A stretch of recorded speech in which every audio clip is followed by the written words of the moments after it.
5 ग्रामपंचायत कर्मचारी वेतन श्रेणीच्या बाबतीतला विषय आहे। राज्यात जवळपास 60,000 ग्रामपंचायतचे कर्मचारी आहेत आणि त्यांना किमान वेतनाप्रमाणे वेतन दिलं जात नाही। साधारणतः 2 ते 5,000 रुपये याप्रमाणे त्यांना वेतन दिलं जातं आणि त्यामध्ये महाराष्ट्र शासनाने गठीत 4 समित्या केल्या होत्या। त्यांचा अहवाल पण आला होता। त्यामध्ये नास फरांदे समिती, गगराणी समिती, राका पवार समिती आणि डॉक्टर दीपक म्हैसकर अशा एकूण 4 समित्या स्थापन केल्या होत्या आणि त्यांनी ही वेतन श्रेणी सकारात्मक होते, परंतु अद्यापपर्यंत शासनाने ती वेतन श्रेणी लागू केलेली नाहीये। तर माझी अशी विनंती आहे की जर आपण बहिणींना जर 1500 रुपये आपण देत असू तर हे लोक बिचारे काम करतायत, पण त्यांना किमान वेतन हे दिलं पाहिजे अशी आमच्या सगळ्यांची मागणी आहे। तर या बाबतीत शासन हे वेतन लागू करणार का? सन्माननीय सदस्यांनी ग्रामपंचायत कर्मचाऱ्यांच्या बद्दल प्रश्न विचारलेला आहे, पण सन्माननीय सदस्य आपल्याला बहिणीबद्दल एवढा राग काय मला लक्षात येत नाही। कायम आपण बहिणीला दिलेल्या मदतीवर आपण कायम आक्षेप घेता, बहिणींना देताय। त्यामुळे बहिणींना तर दिलंच आहे आणि या कर्मचाऱ्यांच्या बाबतीत सुद्धा आपण गंभीर आहोत, शासन गंभीर आहे। या कर्मचाऱ्यांना किमान वेतन दिलं जातं आणि त्यासाठी आपण आपल्याला शासन निर्णयान्वये 21/2/2000 ग्रामपंचायत कर्मचाऱ्यांचा किमान वेतनासाठी 50% सहाय्यक अनुदान शासनाकडून देण्यात येते। उर्वरित 50% खर्च ग्रामपंचायतीने करावा अशी तरतूद आहे। त्या अनुषंगानं कमी उत्पन्नाच्या, कमी लोकसंख्येच्या ग्रामपंचायतीला त्यांच्या कर्मचाऱ्यांना किमान वेतन देणे सुलभ व्हावे म्हणून 4/3/2014 रोजी शासन निर्णयान्वये ग्रामपंचायतींना लोकसंख्या व उत्पन्नानुसार वाढीव सहाय्यक अनुदान देण्याचा निर्णय शासनाने घेतलेला आहे। गतवर्षी सर्व कराच्या एकूण मागणी 90% वसुली करणं बंधनकारक राहील अशी तरतूद करण्यात आली होती। या अनुषंगानं लोकसंख्येच्या उत्पन्नानुसार वाढीव सहाय्यक अनुदान देण्याचा जो विषय आहे, 0 ते 5,000 पर्यंतची लोकसंख्या असेल त्याचा वेतन किती आहे त्या संदर्भात आपण किमान वेतन किती असावे याचं शासनाने ठरवलेलं आहे। 5 ते 10,000 लोकसंख्येचा त्याचंही वेतन ठरवलेलं आहे आणि 10 ते 3,000 ते 10,000 असं सगळ्या लोकसंख्येच्या अनुषंगाने वेतन ठरवण्याचं शासनाने ठरवलेलं आहे आणि ते ठरवत असताना ग्रामपंचायतीचं उत्पन्न किती आहे त्या उत्पन्नाच्या हिशोबाने किमान वेतन देण्याचा निर्णय शासनाने घेतला आणि त्यानुसार ऊर्जा कामगार विभाग यांचे 10 ऑगस्ट 2020 चे अधिसूचनेनुसार ग्रामपंचायत कर्मचारी यांना 22/6/2022 रोजी शासन निर्णयान्वये 1/4/2022 पासून सुधारित किमान वेतन लागू करण्यात आला असून त्यानुसार ग्रामपंचायत कर्मचाऱ्यांना वेतनासाठी सहाय्यक अनुदान शासनाकडून देण्यात येते आणि ते अनुदान देताना कुशल परिमंडळ 1 14,125, परिमंडळ 2 13,360, परिमंडळ 3 12,665 अशा पद्धतीचं किमान वेतन देण्यात येतं।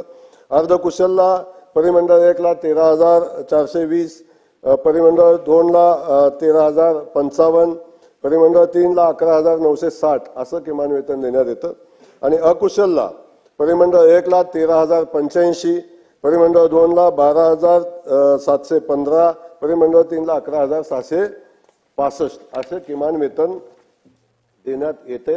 तसा निर्णय शासनाने घेतलेला आहे। तसेच सुधारित किमान वेतनातील दिनांक 1/9/2020 ते 31/3/2022 पर्यंतचा फरक ग्रामपंचायत कर्मचाऱ्यांना अदा करण्याबाबतचा निर्णय 10/1/2024 रोजीच्या शासन निर्णयान्वये घेण्यात आला आणि त्यानुसार 400 कोटी रुपयाची पूरक मागणी मंजुरी केली आले असून आज तागायत 400 कोटी इतका निधी वित्त विभागाने उपलब्ध करून दिला असून दिनांक 5/9/2024 व 13/2/2024 रोजीच्या शासन निर्णयान्वये तो सगळा निधी ग्रामपंचायत कर्मचाऱ्यांना वितरित केलेला आहे। त्यामुळे आपलं जे म्हणणं आहे की किमान वेतन द्यावं शासनानं, या सगळ्या गोष्टी शासन ऑलरेडी करते आणि त्या ग्रामपंचायत कर्मचाऱ्यांना किमान वेतन देण्याचा शासन प्रयत्न करते। अध्यक्ष महोदय, मी मंत्री महोदयांना विनंती करेल की आता विषय निघालाच आहे तर 1500 रुपयाचे 2100 रुपये आमच्या बहिणींसाठी करा, आमची पहिल्या दिवसापासून मागणी तेवढी एक करा। आणि इथं आपण जो 90% ग्रामपंचायतचा वसुला झाला पाहिजे असा जो नियम केलेला आहे, तर आपल्याला विनंती की आपण म्हणजे आपण तुम्ही गावामध्ये राहता, मी गावामध्ये राहतो, ग्रामपंचायतीमध्ये 90% वसुला होऊ शकत नाही। नगरपालिकेला वेगळा नियम आणि ग्रामपंचायतीला वेगळा नियम असं नाही, तर हा 90% वसुलीचा जर 50% वसुलीपर्यंत आलं तर निश्चितपणे मला 100% खात्री की बऱ्याचशा जे 50% पेक्षा जास्त ग्रामपंचायती 50% पेक्षा जास्त वसुला करतात। त्यामुळे हा 90%चा नियम काढून आपण 50%चा करणार का ही विनंती, आणि आमच्या बहिणींना तेवढे 2100 रुपयाचा द्या तेवढी विनंती आपल्याला।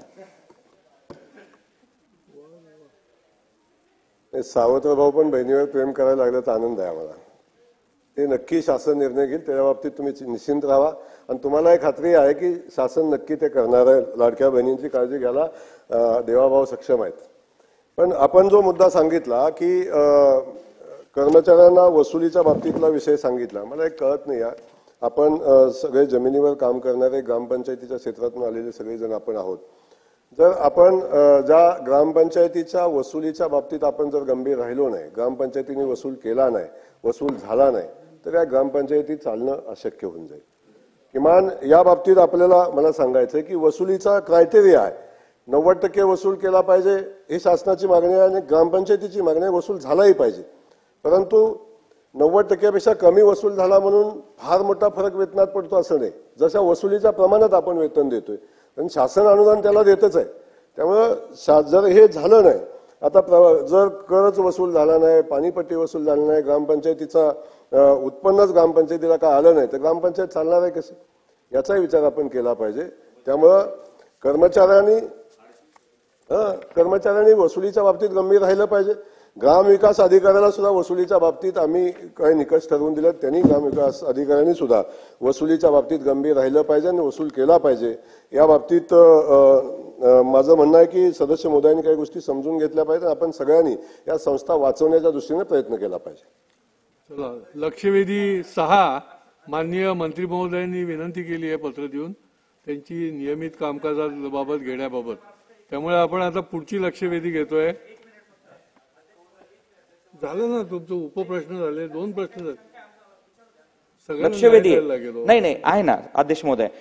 मंत्री महोदय, मी आपल्याला विनंती करेल की आपण जे म्हणता की 90% पेक्षा आपण कमी करू शकत नाही, आपण म्हणजे आम्ही त्या बाजूचे आहोत की वसूल झालं पाहिजेत, परंतु याच्यामुळे खरोखरच म्हणजे मी आमच्या गावामध्ये पण बघतो ना अध्यक्ष महोदय, अडचणी आहेत वसुलीला। आजकालची जर सध्याला परिस्थिती बघितली तर लोकांकडे आजकाल बिलकुल पैशांची अडचण आहे। फक्त एकच विनंती की जर हे 90% कमी करता आलं, कारण हे कंपल्शन, या कंपल्शनमुळे त्यांच्यावरती अन्याय होतोय, तर तेवढं जर आपल्याला करता आलं तर आपण करावं, कारण आपण तरुण आहात, होतकरू आहात आणि एक चांगले नेते आहात, ग्रामीण भागातून आलेले चांटम आमदार आहात। त्यामुळे जर आपण असा निर्णय घेतला तर तो निश्चितपणे 60,000 कर्मचाऱ्यांसाठी उपयोगी होईल अशी आमची विनंती आहे। सन्माननीय